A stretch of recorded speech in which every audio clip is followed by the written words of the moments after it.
Being spiritual does not mean being irrelevant.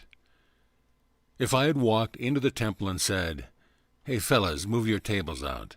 You know, this really doesn't seem right to me for you to be changing money and selling dogs and making a profit here in the temple," well, they would have just laughed, because it had been going on for ages, whether it was appropriate or not. It was necessary for me to, for lack of better words, provide a scene, something that would register with them and actually cause them to think. Now the fact is that they only stayed out of the temple about 13 days before coming back. But the point had been made. The meaning had been expressed, and my actions did make clear that the Christ, one who is awake, does not tolerate that which is inconsistent with the Father's will. Now, the necessity was to say no, in language that the individuals recognized as meaning no. I will tell you, it is a characteristic of the ego that it joins with other egos in agreement not to make waves, as I mentioned earlier. And so, even in big business today, agreements are made that allow for money to be misused and misappropriated within the context of business practices. And everybody simply says it isn't happening. And yet it happens in a manner that doesn't undermine the overall intent of the business to function and perform its function. And so everybody agrees to be dishonest within certain limitations, agreed upon limitations. Human relationships are the same. Agreements are made to allow that which is unintelligent or inappropriate to occur in the name of honoring the integrity of that individual and his right to express his or her free will. And as long as that expression of free will doesn't undermine the fabric of society too much, nobody says anything. The Christ doesn't do that. Because you see, when you join with another in an agreement that allows dreaming to continue, that allows ignorance to continue, you are joining in that which obscures awakening. You are joining in that which obscures each one's divinity. You are joining in that which obscures each one's, I'm going to say, radical fulfillment, and so everybody loses. Everybody says, "I will love you," but not enough to be that presence in your life that will trigger your awakening. And love has come to mean that which allows others to remain deluded.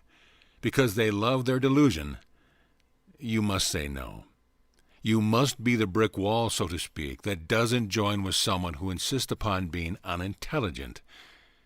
And you must dare to be the presence which says, "You're more intelligent than that. You know better than that, and it's part of you that knows better that I value and that I will side with.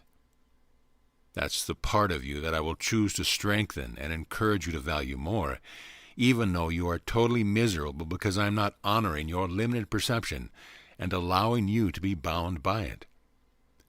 The ego says, "Please don't turn on the light, it hurts my eyes." But the individuality that is there where the ego seems to be presenting itself will rejoice that the light is turned on, because it illumines that which the individual knows is true, and gives that individual, not the ego, but gives that individual the support and the encouragement needed to validate that part of that individual. When you treat a person who sees himself as dishonest as though he's honest, the greatest likelihood is that it will inspire honesty because the confidence that is given feels good. Most people continue in their ignorant patterns because nobody said, "Stop." Nobody dared to be really straight with them and say, "Hey, this is inappropriate. This does not work. This isn't getting you what you want." You as a woman know better than most men that if you let your children, your house would be one chaotic mess all the time and you have to say no or go crazy. Besides saving yourself from going crazy, your saying no to them helps them develop an appreciation for neatness, cleanliness, and order. And so you have to say no. And you have to say no to Saddam Hussein. You have to say no to a Hitler. And I will tell you something, they know the rules. And they know that when no is said, it's going to be said in a certain way. And if they choose to be where the no is being demonstrated and they die, it is not something that happens ignorantly. And it happens because they are in that place to object to the no, to challenge the unwillingness, let us say, of the rest of the world to allow them to be inhuman. Now, until very recently, horses were killed if they were severely injured. Why? Because no one knows easily how to address an injury in a horse. And so rather than have a horse in pain and experience the gruesomeness of it, and the emotional pain that those trying to care for the horse endure, they kill the horse to relieve themselves of the suffering from the fact that they don't know how to easily take care of the healing of an injured horse. Don't ever think that expressing unconditional love means saying, "You hit me or you broke my ribs, but I love you anyway." You say, "You hit me, you broke my ribs, you cannot do that." Until you change your mind, you will be restrained from doing that, and I love you anyway. And I care enough to find a way to help you see things differently, so that you find no further need for such an incident. Unconditional love does not appropriately make you the doormat of ignorant people or ignorant perspectives.